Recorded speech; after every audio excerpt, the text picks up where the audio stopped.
Филиппинде парламенттик шайлоо өтүп жатат. Байкоочулар бул жолу президент Родриго Дутертенин партиясы Сенатта көпчүлүк орунга ээ болсо, өлкөдө конституцияны өзгөртүүгө жана өлүм жазасын киргизүүгө жол ачылаарын белгилешет. Регионалдык шайлоолорго Дутертенин балдары да катышып жатат. Алардын ичинде кызы Сара Давао шаарынын мэрлиги үчүн ат салышууда. Элиза Кененбаеванын баяны.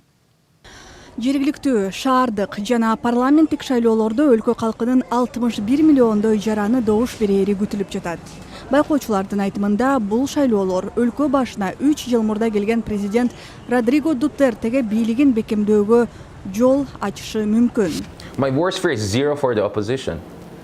Мен баарынан оппозиция бир да орун албай калабы деп корком. Анткени бул демократия үчүн чоң коркунуч. Эгер сиз оппозицияны колдобой бийликтин тарапташы болсоңуз да оппозициянын такыр болбогону тынчсыздануу жаратыш керек. Бул Түндүк Кореядагыдай эле көрүнүшкө кетет. Ал жакта шайлоо бар. Лидер 97% добуш менен жеңет жана эч кандай оппозиция жок.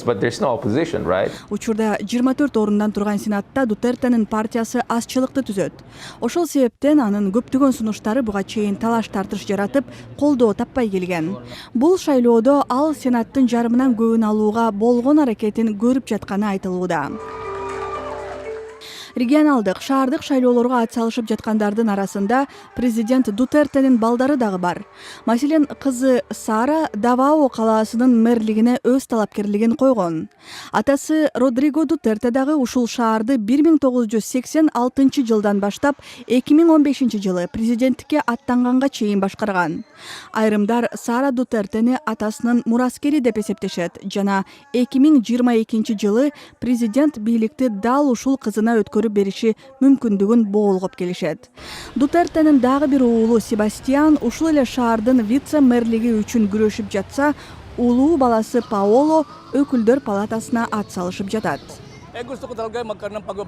Мен бизде чыныгы өзгөрүүлөр жана бийликте биздин президентке жардам бере турган адамдар болушун каалайм.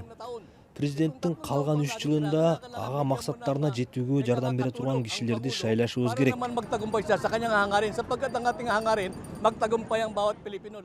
Буга чейин эл аралык уюмдар өлүм жазасын киргизүүнү жактаган Родриго Дутертенин саясатын бир топ жолу сынга алып келишкен. Эл аралык Мунапыс уюму аны миллиондогон адамдардын укуктарын таш боордук менен жокко чыгарууда деп күнөөлөгөн.